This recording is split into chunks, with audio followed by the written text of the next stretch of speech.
effort to get back properties. Health inspector condemns unhealthy ways of answering nature's calls.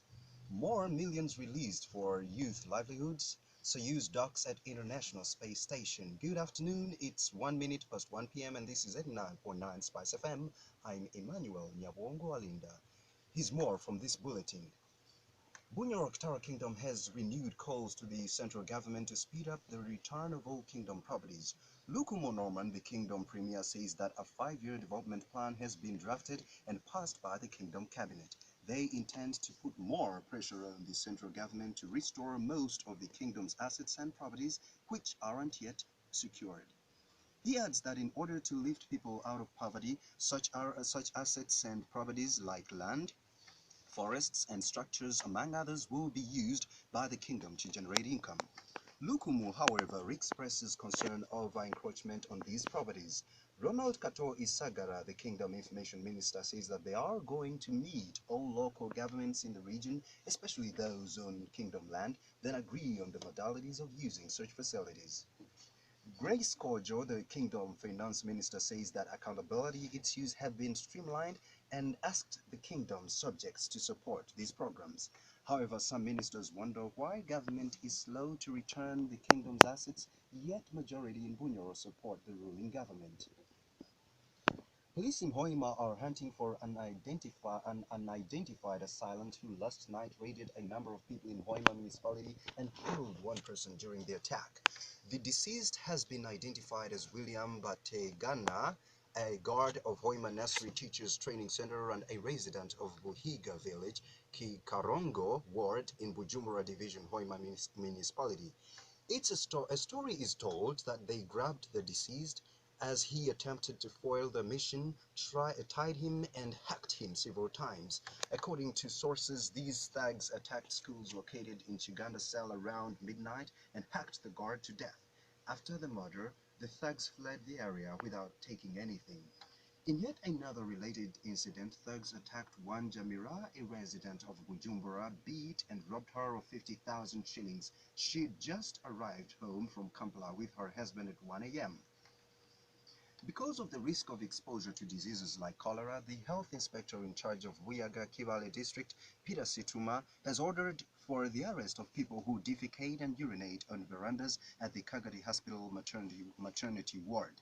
Situma said during a monitoring exercise of the health conditions at Kagadi Hospital, he ordered for the arrest of any person who will be found defecating and urinating in the wrong place. 4 people in Gulu, including a radio journalist, are in trouble. It's reported that they abused the president during a talk show. They are Boni Paira, the program's manager, Jal Fresh FM, Thomas Okot, a civil society activist, Samuel Oyet Agwani, the Larue Division Youth Representative, and Silva Ochaka. The four were picked up, on Tuesday night by the Gulu RDC Andrew Awani and DPC Martin Okoyo while appearing on a political talk show codenamed The Straight Line on Jal Fresh FM.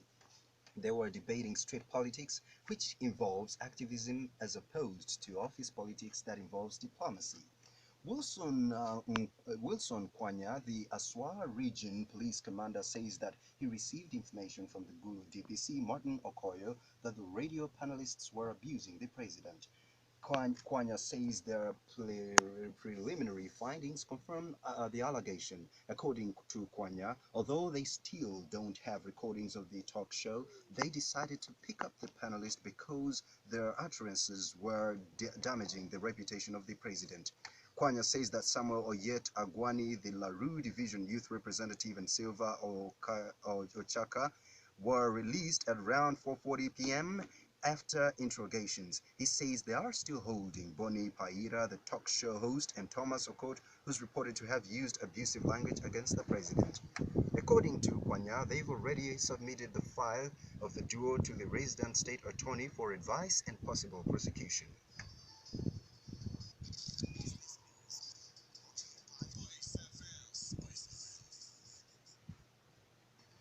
Over 76 million shillings has been disbursed to the 10 youth groups in Hoima municipality under the Youth Livelihood Program to support their income-generating activities.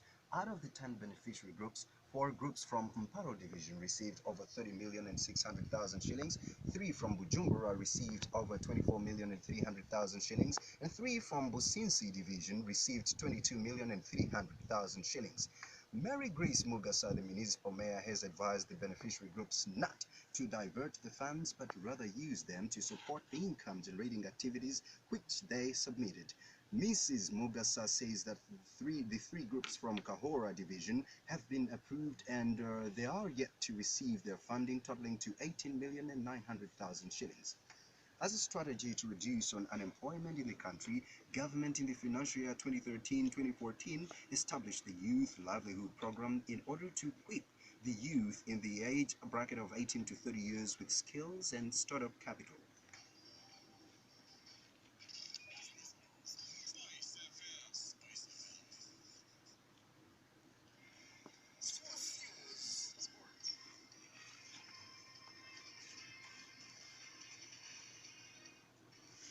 KCCFC lost their opening game of the 2015 Sekafa Kagame Cup against Azam and will now need to be at their best against Adama City if they are to stay in the competition.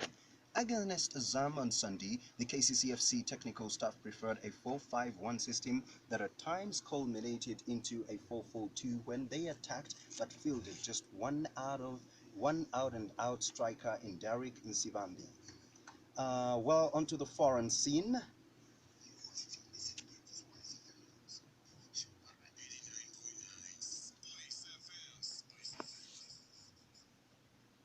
Well, and now onto the foreign scene. A Russian Soyuz spacecraft carrying an international team of astronauts has docked on the International Space Station, which is approximately 3 times and a half as long as from Kampala to Hoima above the Earth.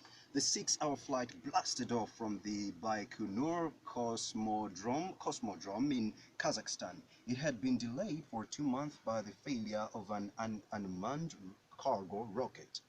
A quick listen at the main points before we end this bulletin. Kingdom in renewed effort to get back properties. Health inspector condemns unhealthy ways of answering nature's calls. More millions released for youth livelihoods. Soyuz docks at the International Space Station. Well, this brings us to the end of this afternoon's bulletin at 8 minutes past 1 p.m. I'm Emmanuel Nyabongo Alinda. The Spice FM lunch hour is next with Uncle Snow. Stay tuned. You are more than worthy of a satisfying afternoon.